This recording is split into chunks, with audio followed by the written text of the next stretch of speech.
really wanted to talk about the billions of dollars that Americans pay to all the foreign countries, to all the foreign wars, and how Americans continue to get gaslit when we're talking about our tax dollars and the reason why we pay all these taxes to the foreign budget, to foreign wars, for foreign aid.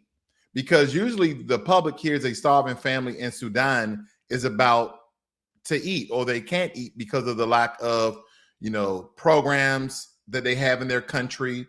But what actually happens is closer to, in some regards, a purchase order that just landed on an American desk. Because a lot of U.S. foreign assistance doesn't travel like cash in a suitcase. It travels like a pipeline.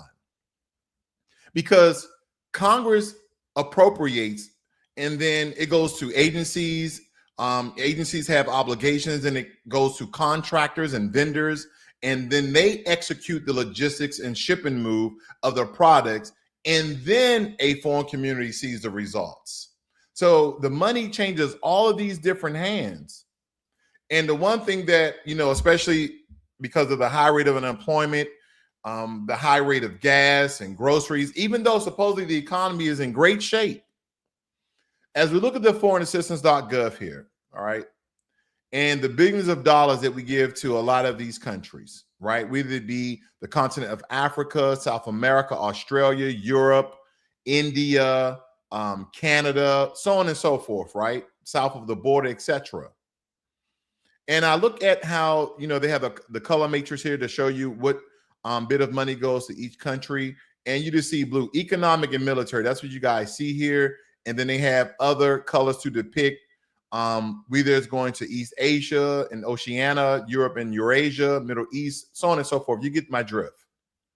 But as we look at it, billions of dollars are not just going to African countries that people state needed the most, but it goes to European countries as well.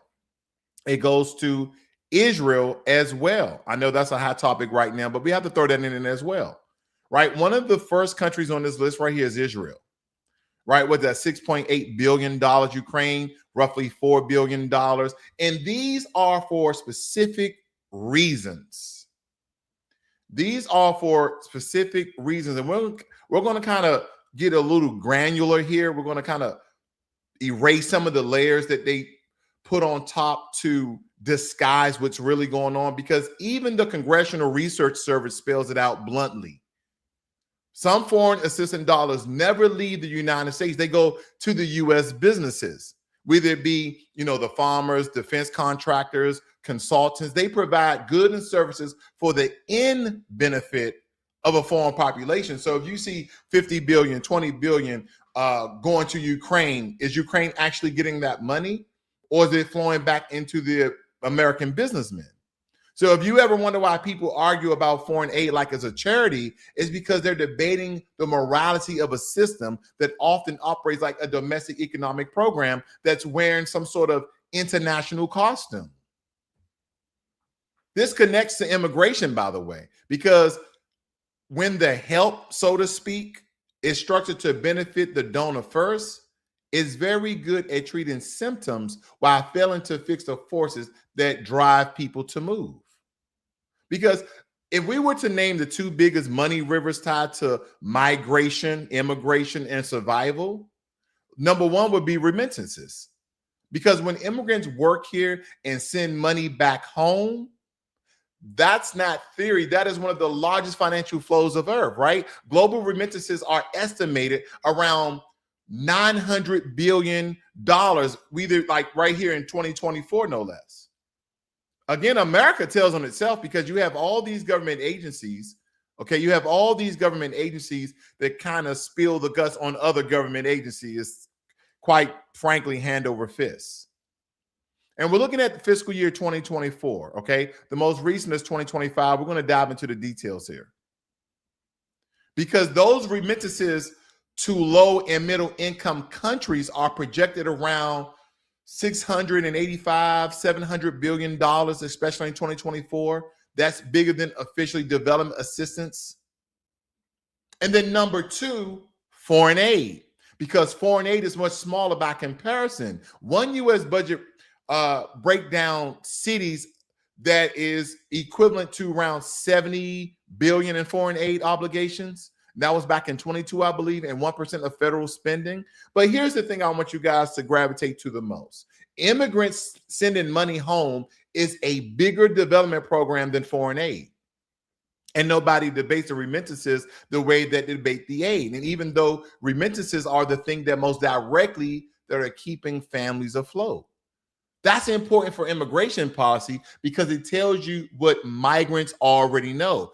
People don't move unless the unless the economics of the math moves. See, when we look in a lot of these statistics here, I want to show you what I have here. I'm going to just apply a filter, and I'm going to look up Israel very quickly here. I'm going to look up Israel, and we're going to kind of dive into the details of how much money that they're going to report that Israel receives. Now, up here, you see they kind of did a tally of 6.8 billion. See, countries is one, because we're talking about Israel, 990 activities, okay? And all of this is going to have all the government agencies of all the money that they fork out to Israel and for the different sorts of reasons. Even though Jewish Americans are one of the richest groups in America, but let alone this money is going to Israel.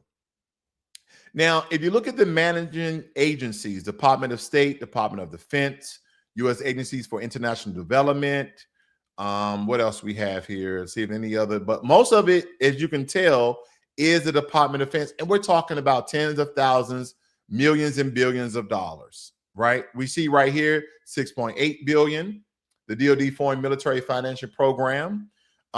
We have what, 3 million here, 2 million there, 761,000 there, and the list continues on and on and on. It goes all the way down. I put 100 per page here, but ladies and gentlemen, it's 992 pages of support for Israel, okay?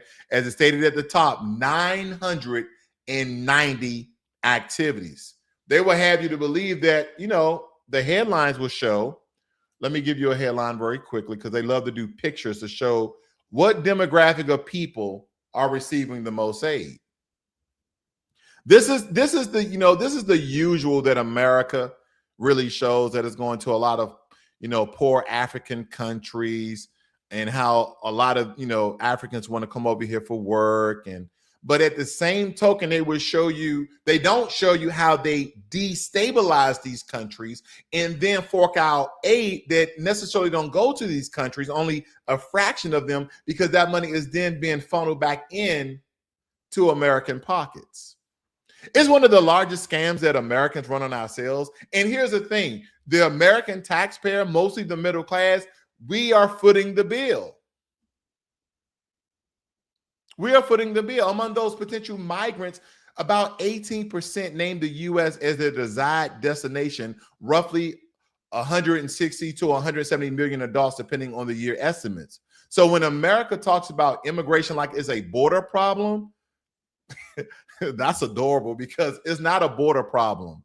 It's a global pressure system like weather. Let me provide even more context to you guys. Let me guys show you this very quick clip.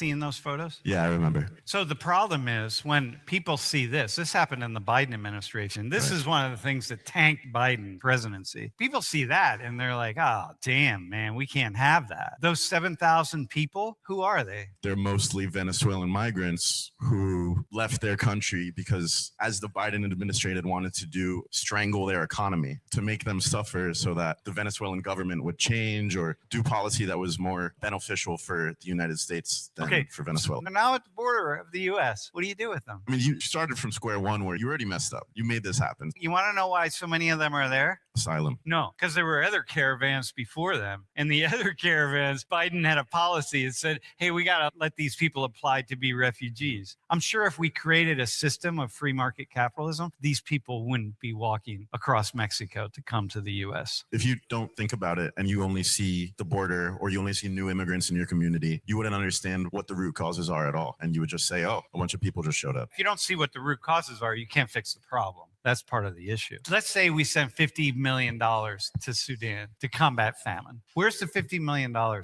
Let me just point out why this is important. You hear about us giving foreign aid away, giving money to other countries. We're always giving money to other countries, and we should spend it at home. Why are we giving money to those people? We should spend it here. We have problems here. We have to fix our bridges. We have people who are hungry here, man. And why are we... Now, this is one thing I wanted to point out. I think this is a lecture at a college, no less. But did you see this gentleman here?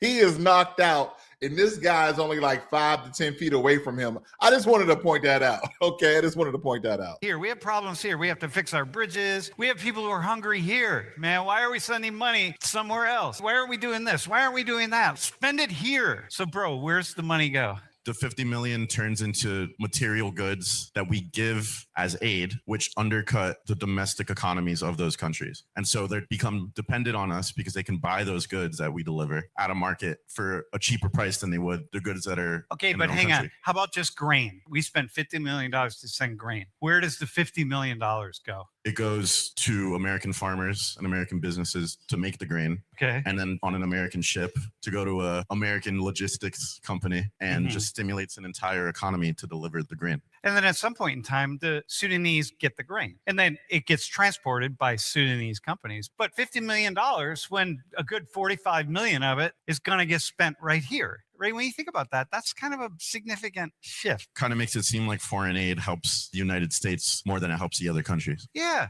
We just gave $500 million of aid to Israel, or military aid to Pakistan. Taxpayers pay for it all, but taxpayers pay other American companies, other American citizens. The money's going back into the pockets of people here. That's really, really important. It's just not something that we think about. And some of you may think that, oh, that benefits Americans. Well, is this money being taxed? Was it taxed on the way out to these foreign countries? Was it tax coming back into American contractors and businesses' pockets? Absolutely not. So a lot of this is global fraud, in my opinion, when you kind of dive into the tapes. Now, let me show you another clip. I want to give credit to our brother Philip Scott on this. He garnered a clip of how America destabilizes other countries for the benefit of America, but it mostly benefits businesses. Okay. So again, I want to give credit to Philip Scott and his platform, but I do want to show this clip that was on that he put on his platform as well. Listen in. Don't tell your leaders what they're doing to our country. We do. You understand what they're doing to our country because they destabilize our countries for us to be migrant here. And is a politically set up. Yeah, you understand? Now, listen, if you study anything with geopolitics, you know exactly what that man's saying is true. See, what happens, a lot of American citizens get pissed off about immigration, but you really don't see what our government be doing in these people's country. Our military is doing in these people's country. They go out there, they destabilize their countries, they install leaders they want, they remove leaders that was democratically elected, or if they are a religious-based country, then, hey, that's the cleric or whatever the case may be. They go and mess up people's country, and then they all come immigrate over here. Then American citizens like, why we got so many immigrants over here? Say, well, like the man said. And by the way, that pertains to a lot of European countries, because a lot of European countries destabilize a lot of these African and Caribbean countries because of the extrapolation of their resources and left their countries in shambles. They only help them build an infrastructure so they can extrapolate the resources, right? And a lot of these resources are stolen. They didn't pay the country because they were colonized. They control the country. They control every aspect of these countries. So again, immigration, mass immigration, illegal immigration, we have to really look at the history of those countries, do we not? Because when you look at India, there's a lot of Indian Americans. There are a lot of people from India migrating and immigrating to America, as well as the UK and Europe and Africa and the Caribbean. There's Indian people from the country of East India, okay, that's right beside China, with 1 billion some people.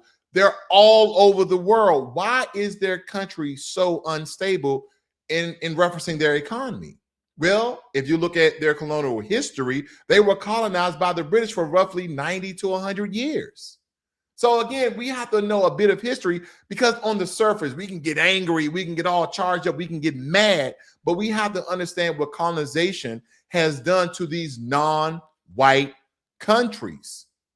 See, you can build a stronger umbrella, sure, but if you don't understand the storm, you'll keep pretending rain is personal. And that's why foreign aid matters if it really goes to the people who need it the most. It's one of the levers that government uses to manage instability. Sometimes it's to reduce migration, right? The amount of migration and immigration pressure that sometimes, in other accordance, it by influence, sometimes to keep allies standing.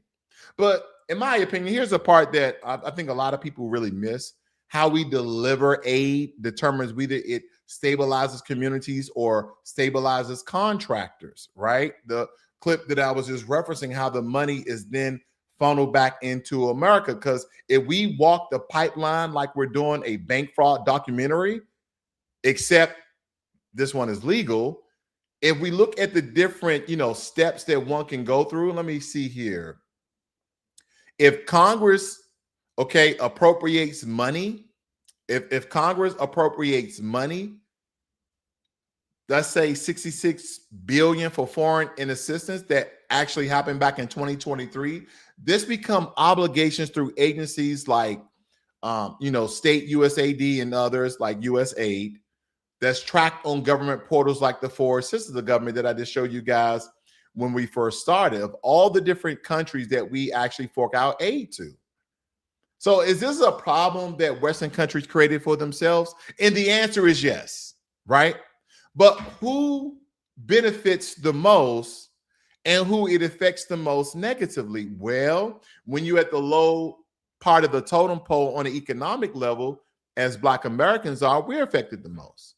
Because we see the mass amount of immigration that the Democrats have allowed inside of this country.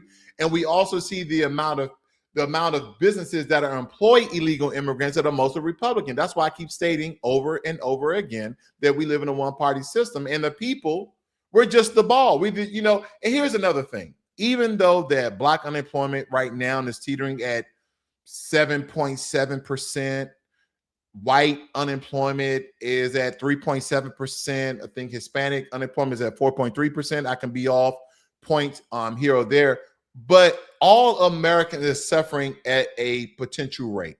More so Black Americans are than any other group, but nevertheless, it's affecting Americans as a whole. And the only people that Americans in general should be blaming is the American government. But what the American government does, they have us to point the finger at either a certain religion, a certain racial demographic, or a certain political side. Well, let me get back on my train of thought, because I can go off on that for quite some time. Step 2 is that agencies spend through implementing partners, and the United States aid typically spends through implementing partners, right? Because private contractors, nonprofits, foreign governments, public international organizations, and other U.S. agencies.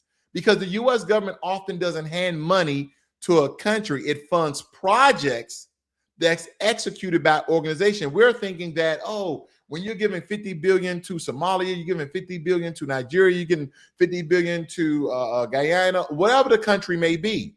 You're thinking they're giving it to their government. No, they're giving it to programs. Those programs giving it to American or American affiliated organizations. And then that money is then funneled back into American businesses and contractors and consultants. Because the big slice is not directed to locals. United States aid, if you look at fiscal year 2024, the localization progress report says that USAID sent $2.1 billion directly to local partners, and that 12% of his acquisition assistance, that's kind of like government to government funding base. And if we look at the numbers, because these numbers, I know they're arbitrary and most for some people, but they do not lie. Let's look at 2025. Okay, let's look at 2025. 34 billion. Now, there was a great reduction in foreign assistance because of President Trump, but nevertheless, you have 6.5K activities, and you have 199 country regions. So let's go back. Let's go back a year. Let's see the differences. Okay. Over here was country 199, and it was what, 6.5. It was greatly reduced. Okay. And that money was directly for 2 to 3 countries mostly. Israel, Ukraine, and South Africa. But South Africa, for those Afrikaners that came over here as refugees. So that's a big part that people are not really talking about, okay? So as we look at all the money that's being forked out to all these foreign nations, because again, here's a picture that America loves to show. They love to show black faces. But if they stating that they're giving, again, 50 billion, these countries are only really receiving around 5 billion. And I know they shouldn't be receiving nothing to the American taxpayer, right? Because what is it doing for us when America has all of these people that are either homeless, unemployed, on government assistance, where we can be training the new generation for AI engineers? We're not doing that, because that doesn't feed back into the American government, contractors, businessmen, and politicians. Why in the hell will we empower Americans? We can just hire illegal immigrants. We can hire people on H-1B visa and do these particular jobs at a fraction of the price. Why do you think that the American educational, the programs, why the American education system has not changed? Why do you think the dismantling of the Department of Education? Because some of you are like, well, the Department of Education wasn't doing anything. It was an oversight committee. That's what it was doing, anything. And it was providing aid, okay, to certain demographics of people going to college, et cetera, et cetera, et cetera. But it really was an oversight committee of the education programs in America. Was it beneficial? That's the big question. Was it beneficial? Maybe. Because my thing is, the Department of Education should have came out with curriculum that is going to prepare the next generation for the next generational jobs. We saw AI coming. We saw that we would need more people in computer literacy, computer technology, IT, coding. We saw this 20 years ago. We already knew where the industry was going. That's when I tell people, especially in the Black community, when I tell people, I'm like, listen, I don't care what my son wants to do. He's going to be into engineering, whether it be mechanical engineering, computer engineering, AI engineering. He's going to do something where he's using his brain, his intelligence, as well as along with his hands. And if he's not going to do that, doctor, a lawyer, he's going to be a construction worker. He's going to be an electrician, a plumber, because these trades, AI is not into the trades. There's no AI agent that's going through your computer system and now fixing your plumbing. We're not there yet. We need to be electricity. So we need to be putting our youth, we need to be putting our people, the American people, especially Black Americans, we need to be putting our people into industries that are going to be here the next 10, 20, and 30 years. And let me tell you what's not going to be here. Psychology. Nope. We don't need no more Black therapists. I know some people are going to leave some nasty grams in the comments. No. We don't need no more Black social workers. We don't need no more. When you go to a lot of these HBCUs, a lot of their programs are like administrative and social. Listen, here's the thing. I have an MBA. We don't need no more Black people with MBAs. We don't. We don't. AI. Listen. You got Gemini, Perplexity, Claude, Anthropic. Well, Anthropic makes Claude. Chat GPT, Manus. I mean, what's another one? There are so many AI agents. You got Deep Think that China made. There's so many AI agents that can do all the administrative work that you and I, with these, glorious degrees that used to be an MBA, we used to, MBA. It means nothing no more. It's administrative work, right? All the secretary work AI can do. Don't even do it. When you guys go out and you reinvent yourself for the new opportunities that are coming, make sure that it's AI based. Make sure it's coding based of AI, because that's where we're going. You have to prepare ourselves for the future. Stop being afraid to push yourself, because again, we're going to be left homeless under the bridge. That's what's going to actually happen. I want to be real with you guys. I don't want to speak into conjecture, because that's where we're going. When I look at all of the information out here, there's nothing that said that having a social social worker or administrative degree. I wouldn't even get into HR. I don't want no certification. I don't want no bachelor's or master's in HR. They're going to have AI doing that too. AI is going to be running almost anything administratively that is computer based. Okay, because there's programs like there's a large program that came out from some Europeans. I don't know if they were Danish or Swedish. Salonis. I want you guys to look up Salonis. So Salonis will have a business to upload their workflows, upload their processes, and then autonomously, kind of like a UiPath. You guys can look up UiPath as well. But they will have AI that's built into Salonis to analyze these workflows and processes and then do a root cause analysis, okay? Tell them the reason why their workflows and their processes are not running efficient, then remap, reconfigure these processes, and then run them for the business autonomously, all in one program. All in one program. Do you hit a button and say, do you want to update your new processes to potentially raise your revenue by 10 times the amount? Yes. All autonomous. You don't need no HR. You don't need no accountants. So a lot of the jobs that we want to get in, I want to be an accountant. I want to do HR. And they're going away. They're going away. I just want to keep you guys abreast of the current economy that we live in. Because for some strange reason, we have all this money. Let me show you here. We have all this money that we give out to foreign aid. Now, this is back in fiscal year 2022, but nevertheless, this was kind of the climax or the middle part of the Ukraine war with, Russia. Well, this is probably kind of the beginning where we were giving out billions of dollars to Ukraine. You see right here, 12.4 billion. And then right after that is Israel, then Ethiopia, Afghanistan, and so on and so forth. Okay. This is just a sample size of the amount of money that we've been forking out for quite some time here, ladies and gentlemen. We've been forking out billions of dollars of foreign aid, and then that is then funneled back into America. I just want to be very transparent about that. There's so many elaborate scams that occur with our tax dollars because we sent 50 million, right? It's not 50 million sliding across a table in Sudan. It's 50 million moving through a procurement machine. And here's the uncomfortable add-on that the market effects actually have, because the GAO, I think I had a website up here regarding the GAO, but the GAO warns in kind that food aid can distort local markets and displace trade if it's not monitored properly. Now, when the Republicans come into office, they always try to downsize the government. Why? Oh, well, the Republicans, they're about fair trade and low taxes because they're encouraging Americans to start businesses.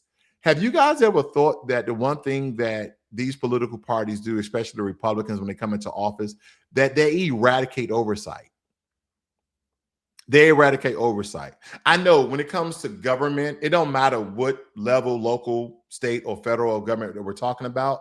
There's all this bureaucracy and red tape. Okay, there's all this bureaucracy and red tape, and I agree, a lot of it is not needed. But we always need bipartisanship oversight. Okay, we always need bipartisanship oversight, because there's so much fraud, waste, and abuse in the American government. And when people are referencing fraud, waste, and abuse, they're talking about the American taxpayer dollar. We really don't know how much we pay in taxes year in and year out. And as it pertains to immigration, what matters for immigration, because local markets, they collapse. And it doesn't just create hardship over time. It can create out the migration pressure. So if your help is structured in a way that accidentally weakens local producers, like to your local markets, you can end up with a loop, or maybe even some short-term relief in some regards. And this is why the public, in my opinion, we get very cynical regarding this, because to the average American, foreign aid sounds like money leaves us every single time. And look at the amount of money just in foreign aid, whether it be for foreign wars, for people starving overseas. And again, depending on what political party you associate yourself with, the Democrats, oh, these countries really need this help. They really need to stabilize their economies. But why is it? I want you guys to really think about this. I thought about this a lot, unfortunately. If we're sending billions of dollars to all these countries every single year, when does it stop? When does their infrastructure get built up? The massive amount of billions of dollars that we send to all of these countries, and let me show you this again. Okay, this is 2025. It's not as much as it once was. Okay, where is my graphic here? I want to give me 1 second here as I find that graphic for you guys. This is billions of dollars everywhere we go. Okay, there's billions of dollars everywhere we go. But I had a breakdown. Here we go. Let's take, for instance, now this is fiscal year 2022. But as you can tell at the bottom here, that we have sent 1.4 to Afghanistan, 1.4 to Yemen. Wait a minute, why are we sending money to Afghanistan again? Is that fueling terrorism? I digress. Don't disregard what I just stated. Jordan, 1.2 million. Nigeria, 1.2 million. Somali, 1.1 billion, and South Sudan, 1.1 billion. So we're sending all this money of foreign aid to all of this country. What is the money actually doing? 3.3 billion to Israel, 12.4 billion to Ukraine. Now we understand if they're going to a conflict, they're going through war, we can associate majority of that money is going to munitions, security, tanks, weaponry, ammunition, etc. Okay. But again, if we're sending billions of dollars to all these countries, to all over the world, when is America going to see a return of investment of billions of dollars that we sent to other countries that we had no say-so in? Now, granted, even though once you vote someone into office, they are your representative and you have no power or influence, right? You can lobby, you can cry, you can go to town hall meetings, but they don't have to do nothing you say. You just don't vote them back in office.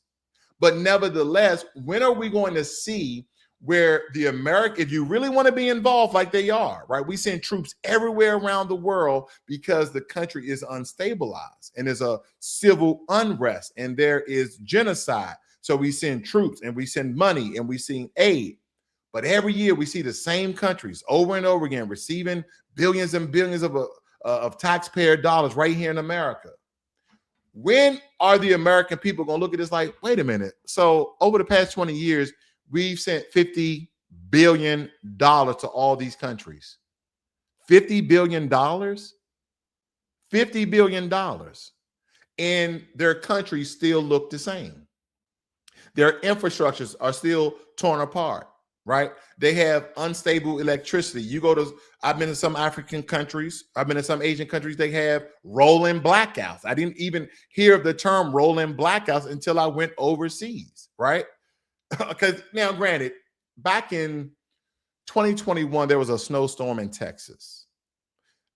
I think that is the first time. Let me digress. That was the first time I heard rolling blackouts. But that was like the first time where the power will come on, the power will go off. The power will come on, but it only happened for around 3 days. My entire time, I've been to countries like Ghana, South Africa, and Kenya. Now, Kenya, not so much. Their electrical grid is a little more stable. But when I was in South Africa and Ghana, you either be on the internet and power goes out. You're like, hey, was it a storm?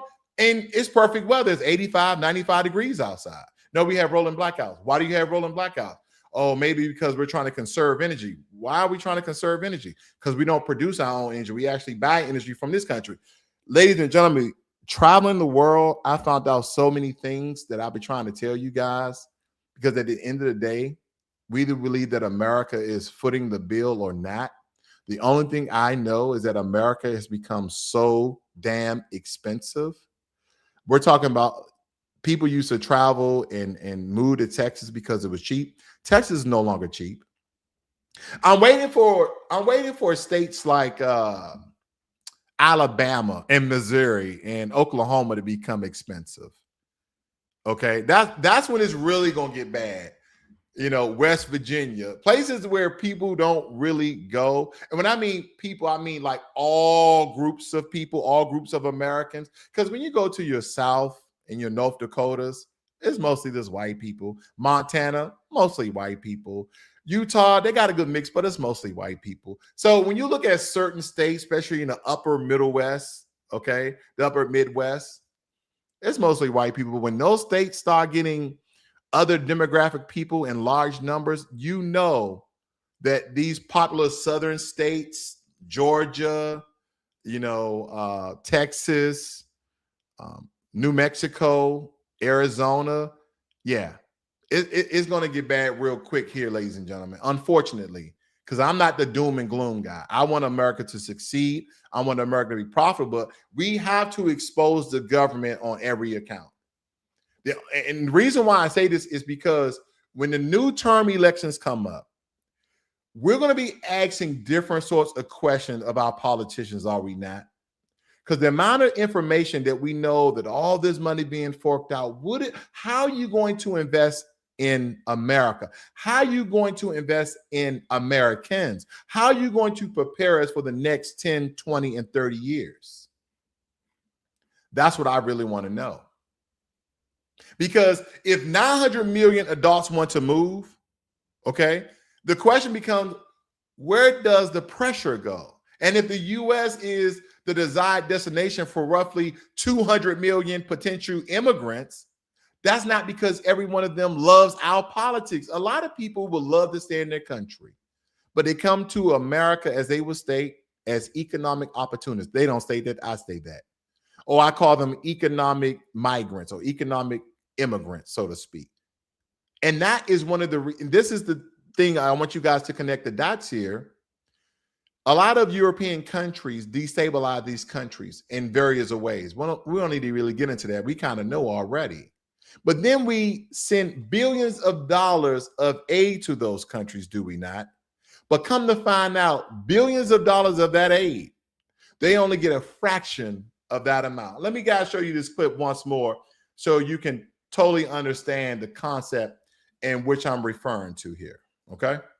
Remember. So the problem is when people see this happened in the Biden administration. This is one of the things that tanked Biden presidency. People see that and they're like, oh, damn, man, we can't have that. Those 7,000 people, who are they? They're mostly Venezuelan migrants who left their country because, as the Biden administration wanted to do, strangle their economy to make them suffer so that the Venezuelan government would change or do policy that was more beneficial for the United States than for Venezuela. So now at the border of the U.S., what do you do with them? I mean, you started from square one where you already messed up. You made this happen. You want to know why so many of them are there? Asylum. No, because there were other caravans before them. And the other caravans, Biden had a policy that said, hey, we got to let these people apply to be refugees. I'm sure if we created a system of free market capitalism, these people wouldn't be walking across Mexico to come to the U.S. If you don't think about it and you only see the border or you only see new immigrants in your community, you wouldn't understand what the root causes are at all. And you would just say, oh, a bunch of people just showed up. If you don't see what the root causes are, you can't fix the problem. That's part of the issue. Let's say we sent $50 million to Sudan to combat famine. Where's the $50 million go?